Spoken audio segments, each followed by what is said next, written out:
Então, como que eu vou fazer essa manobra de Dix-Hallpike? Lembrando que ela não é tratamento, ela é diagnóstico. Eu vou colocar o paciente sentado e vou ficar atrás dele na maca e vou segurar a cabeça dele com as duas mãos. Depois eu vou fazer uma rotação lateral na cabeça do paciente de 45 graus para o lado que eu vou testar e vou apontar o ombro o nariz para o ombro ipsilateral. Fiz isso, eu vou deitar esse paciente rapidamente, vou deixar a cabeça pendurada para fora da maca com uma extensão de 20 a 30 graus, mantendo os 45 graus de rotação. Diante disso, eu tenho que pedir para o paciente manter com os olhos abertos, porque senão não adianta a manobra, e vou manter ele em observação. E vou avaliar essa observação, vou avaliar esse nistagmo. Aqui nós vamos mostrar como que faz a manobra de Dix-Hallpike. Primeiro, nosso paciente vai estar sentado na maca com as pernas esticadas. Nós vamos posicionar, então, no segundo momento, atrás do paciente. Então, com as duas mãos, nós vamos posicionar na cabeça dele. Vamos fazer um movimento de 45 graus. O nariz dele vai apontar para o ombro ipsilateral. Nós vamos deitar o paciente, pedindo para ele ficar com o olho aberto. E vamos avaliar esse nistagmo para ver se é um nistagmo de origem central ou se é um nistagmo de origem periférica. O que eu falo que é um teste positivo? Se o paciente ele piora a tontura, se ele tem uma tontura intensa e ele tem um nistagmo unilateral, né, que a gente fala um nistagmo geotrófico, né, que ele tem preferência para olhar para o chão. Se esse nistagmo ele tem essa preferência de olhar para o chão e ele surge após uns 2 segundos mais ou menos, com duração autolimitada de aproximadamente 20 segundos, eu falo que eu tenho uma manobra positiva. Então não é um nistagmo que começa junto com a manobra e não é um nistagmo que não cessa em 20 segundos. Então eu preciso ter um nistagmo que ele vai olhar para baixo, né, ele é geotrófico e junto ele tem esse período de latência de 2 segundos, durando aí aproximadamente até 20 segundos, que é o período que a gente fala que é um nistagmo esgotável, né? É um nistagmo que ele mesmo por si só, ele se esgota e vai embora. Fiz isso, eu tenho uma manobra de Dix-Hallpike positivo. Então tinha suspeita clínica, fiz a manobra de Dix-Hallpike, essa manobra veio positiva, então eu estou diante de um paciente com VPPB. Fiz a manobra, começa a ter o nistagmo olhando para baixo, batendo para baixo, demora mais ou menos 2 segundos para começar, menos de 20 segundos ele vai embora, ele melhora por si só, certo? O que eu tenho que pensar? Então, se eu tenho nistagmo de 2 a 20 segundos, com menos de 1 minuto de duração, olhando para baixo, né, unidirecional e geotrófico, eu falo que é um nistagmo de origem periférica, faço o diagnóstico de VPPB. Não, é um nistagmo que começou junto com a manobra, é um nistagmo que não melhora em até 1 minuto, é um nistagmo que se mantém, ele não é fatigável, eu estou diante de uma vertigem de origem central. Além disso, ele pode também ser multidirecional, pode ser tanto vertical quanto horizontal. Estou diante de um nistagmo de origem central, preciso lembrar das causas de origem central e ver como que eu vou tratar. Lembrando que, se eu estou pensando em central, preciso de neuroimagem, certo? Lembrar sempre, né? Então, o periférico, 2 a 20 segundos, é um padrão tranquilizador que a gente fala, unidirecional, fatiga com repetição e acompanha a tontura intensa. Já o de origem central, ele não tem latência, ele não fatiga, ele pode ser vertical ou horizontal ou os dois e pode ocorrer sem piora dessa tontura. Então o paciente ele tem uma queixa de vertigem, eu faço a manobra, não piora, então eu estou diante de uma vertigem de origem central, possivelmente. E aí, tem uma vertigem de origem central, conforme a gente já falou, igual a neuroimagem. Não tem como correr, eu preciso fazer uma neuroimagem para descartar que eu não estou diante de um AVC ou de qualquer outra patologia de origem central. Fiz a manobra, que era uma vertigem de origem periférica, a manobra veio positiva. E qual que é o tratamento, então, dessa VPPB? O tratamento da VPPB nada mais é do que a manobra de Epley. Então, essa é uma manobra curativa, diferente de Dix-Hallpike, que é uma manobra diagnóstica, certo? Qual que é o objetivo? Eu vou guiar os otólitos exatamente para dentro, de novo, do triclo, usando a gravidade a nosso favor. Então, como que nós vamos fazer? Eu inicio a manobra da mesma forma que eu inicio a Dix-Hallpike. Então, após a gente realizar a manobra de Dix-Hallpike, fizemos o diagnóstico de VPPB. Agora a gente vai para o tratamento. E qual que é o tratamento? Manobra de Epley. Então, assim como no Dix-Hallpike, nós vamos posicionar o paciente sentado na maca, pedir para ele esticar a perna na maca, vamos nos posicionar atrás do paciente, com as duas mãos segurar na cabeça do paciente, girar 45 graus para o lado afetado e vamos deitar o paciente. Deitou o paciente, pede para ele manter o olho aberto e vamos avaliar o nistagmo.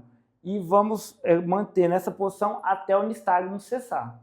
Então, no segundo momento, nós vamos pegar esse paciente, né, melhorou o nistagmo, cessou o nistagmo, nós vamos primeiro virar 90 graus para o lado oposto à cabeça desse paciente, vamos fazer uma rotação de 45 graus aproximadamente e manter o paciente nessa posição, até que o nistagmo cesse. A posição 3, então, nós vamos pedir para o paciente virar 90 graus para o lado que ele já está olhando já, né? Então, o paciente pode virar.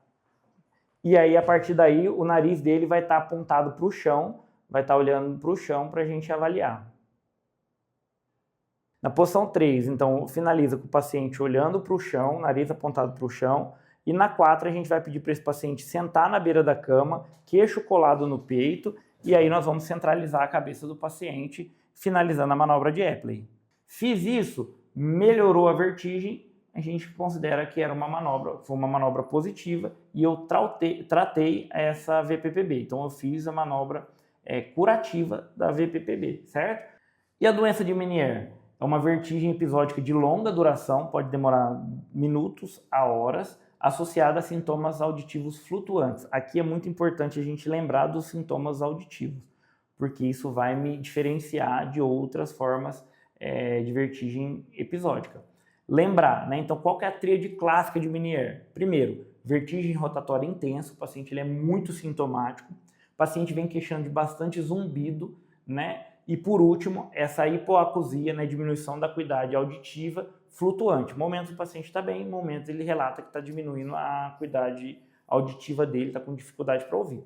Então, estou diante dessa tríade clássica, estou diante possivelmente aí de Meniere. Por que é importante eu fazer o diagnóstico de Meniere? Porque aqui sim eu vou fazer uso de algumas medicações para melhorar esse paciente, melhorar os sintomas desse paciente. Primeiro, vou fazer antiemético, vou fazer hidratação vigorosa nesse paciente, principalmente só tomar cuidado se for um paciente idoso, cardiopata, né?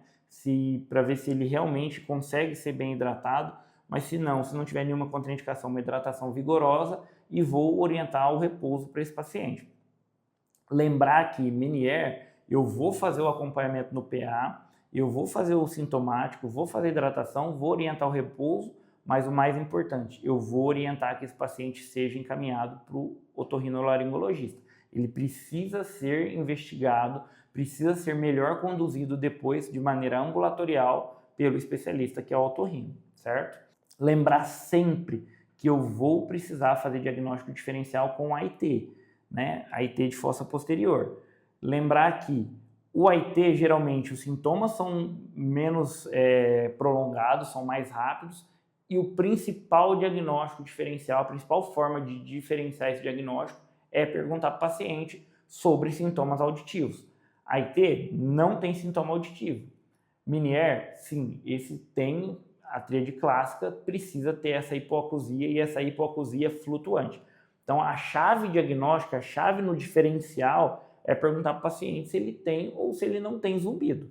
Se o paciente não tiver zumbido, aí a gente pode pensar no AIT, ou se esses sintomas forem mais rápidos aí, a sua resolução. E a vertigem, quando ela é uma vertigem contínua, quando é uma vertigem que não passa em alguns minutos ou algumas horas.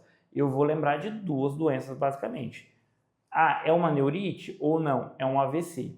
Lembrar que tomografia, pensei em vertigem contínua, pensei em vertigem principalmente que não melhora com o passar do tempo, eu vou precisar de neuroimagem. Tomografia normal é igual à exclusão diagnóstico de AVC? Não. Principalmente se eu tiver nos primeiros minutos dos sintomas, nas primeiras horas dos sintomas. Então, AVC, principalmente aquele AVC que a gente chama que está em janela para trombólise ainda, aquela suspeita de AVC que está em janela para trombólise, esse paciente pode vir com uma tomografia normal. Isso me exclui o diagnóstico de AVC? Não. Né? Ele pode ser menos favorável? Até que pode, mas lembrar que na neurite, na vertigem contínua, eu vou principalmente fazer a manobra de Hintz, né? fazer os testes de rins para ver se é um AIT, se é um AVC ou se é uma neurite, certo? Então, para eu diferenciar entre neurite e AVC, uma das formas é através do rins. Ele tem uma acurácia muito maior do que a própria tomografia nas primeiras horas. Com o passar do tempo, a tomografia acaba sendo superior, mas naquele paciente que chegou para a gente com pouco tempo de sintoma, o exame de rins ele é muito importante e principal, né? Ele pode ser feito em qualquer unidade, independente de onde a gente esteja, porque a gente não precisa de nenhum aparelho, nenhum exame radiológico, nada de alta complexidade, que a gente precisa do conhecimento para fazer o rins. E como que a gente faz o rins? Primeiro, a gente vai pensar no HI do rins. Eu vou ficar na frente do paciente, vou colocar o paciente sentado, vou segurar a mão dele, a cabeça dele com as duas mãos, vou pedir para ele olhar fixamente no meu nariz e vou fazer um movimento rápido e curto de 15 graus para um dos lados. A partir desse momento, a gente vai olhar o comportamento do olho. Por quê? Se eu estiver diante de algo periférico, de uma alteração periférica, se a gente tiver uma alteração no próprio labirinto, se for o labirinto que estiver doente, esse olho ele escorrega junto com a cabeça e depois ele faz uma sacada de correção. Ele volta para o alvo. Então eu pedi para o paciente olhar para o meu nariz. Virei, o que o olho doente, o que o labirinto doente faz? Ele faz o olho seguir, porém logo ele faz a sacada de correção e volta para onde a gente pediu o paciente ficar apontando. Então essa sacada de correção porque o labirinto não conseguiu sustentar o olho nessa movimentação rápida e curta da cabeça. E quando eu tenho um sinal de AVC, um sinal de algo central, eu vou pedir para o meu paciente ficar olhando fixamente e a hora que eu viro, ele continua olhando fixamente durante o impulso. Ele não vai ter esse olhar seguindo. Então, a partir do momento que ele fica olhando fixamente, a gente tem um impulso normal que a gente fala e isso é um sinal de AVC. É o famoso paradoxo clínico, né? O teste normal é o resultado perigoso. Porque se o paciente, o próprio organismo, ele vai tentar fazer essa correção. E aí, quando ele não faz a correção, é porque ele está diante de um paciente com alteração central. Essa alteração não é periférica, então possivelmente estou diante de um sinal de AVC. Esse paciente eu preciso fazer uma neuroimagem. Mas não, e se o primeiro passo me fala que é periférico? Então o HI, o RAI do RINT, fala que é periférico. Eu vou para o N, vou ver o nistagmo. Eu vou pedir para o paciente seguir o dedo com os olhos e vou olhar. Primeiro eu vou pedir para ele olhar para a esquerda, depois eu vou pedir para ele olhar para a direita. A partir disso, eu vou olhar. Se ele tiver um nistagmo unilateral, ele bate sempre para o lado, independente da direção do olhar do paciente, eu falo que eu tenho um nistagmo de origem periférica. Então, isso me traz um padrão tranquilizador. Agora, não. Se eu colocar o paciente, se eu fizer essa manobra, o paciente tiver um nistagmo bilateral, que muda a direção conforme a posição do olhar, aí eu tenho um nistagmo de origem central e eu tenho que pensar em AVC e esse paciente ele é candidato a fazer uma neuroimagem. Então lembrar sempre que nistagmo vertical ou bidirecional vai ser sempre central e aí eu preciso fazer neuroimagem. Agora, nistagmo de origem horizontal e sempre olhando para um lado só, padrão tranquilizador, possivelmente de origem periférica, eu consigo ficar mais tranquilo se essa segunda parte do exame RINTS vier negativo para a origem central. E aí, por último, eu venho para o T, que é o Test of Skill, que eu vou olhar. Eu vou cobrir o olho do paciente por 3 segundos e aí eu vou tirar rapidamente, eu vou cobrir um olho, vou tirar rapidamente e cobrir o outro olho depois de 3 segundos. E eu vou olhar se esse olho que eu acabei de descobrir, se ele faz algum movimento. Se ele fizer movimento alinhado horizontalmente, o paciente tinha vertigem, ele faz esse movimento horizontal, não faz nenhum movimento vertical, estou diante de um teste positivo para periférico. Agora não, se eu deixei por 3 segundos, tirei e fechei o outro imediatamente, esse paciente faz um salto vertical, que é o Skill Deviation, o que eu estou diante de uma lesão de tronco cefálico, até que prova o contrário. Ele às vezes tem demora para realinhar. Eu estou diante de uma alteração central, e eu preciso fazer uma neuroimagem nesse paciente, certo? Então, o RINTS ele me serve para, em 3 fases diferentes, avaliar se essa vertigem é de origem periférica ou se ela é de origem central. E eu tenho o que a gente chama de RINTS Plus, né, que é para a gente ver a audição. Eu vou esfregar os dedos alternadamente perto de cada orelha e vou ver se o paciente escuta dos 2 lados. Por quê? Porque perda auditiva aguda unilateral mais vertigem contínua, eu vou ter que pensar em AVC de AICA, né? O que seria essa AICA? É a artéria cerebral inferior anterior. Então, paciente que eu esfreguei os 2 lados e ele tem alteração de audição unilateral mais vertigem, eu posso estar diante aí de um AVC de fossa posterior, um AVC de AICA, certo? Então, para a gente finalizar o RINTS, primeiro, eu preciso ter a indicação correta dele, eu não vou sair fazendo RINTS para todo mundo, né? E eu preciso que o paciente tenha uma vertigem contínua e o nistagmo esteja presente. Eu preciso que esse paciente, eu preciso entender que eu não vou usar nesse paciente que tiver assintomático ou se ele tiver uma vertigem apenas posicional. Lembra que o RINTS eu vou fazer quando eu estou pensando em algo prolongado. Então o paciente ele só tem vertigem quando ele muda de posição, ele não tem sintoma nenhum, eu não vou fazer RINTS porque eu corro o risco aí de fazer uma iatrogenia ou ter um teste falso positivo, que é o que a gente não quer.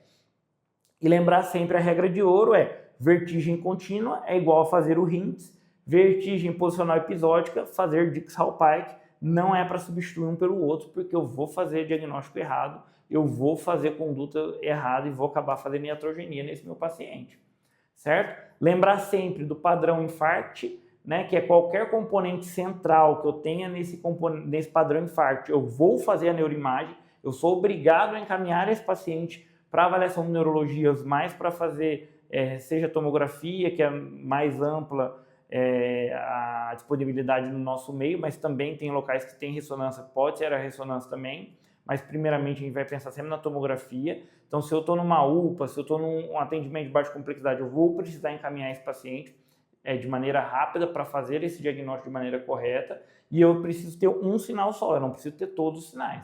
Se eu esperar todos os sinais, eu vou acabar comendo bola, eu vou acabar não fazendo o diagnóstico de maneira correta. Certo, gente?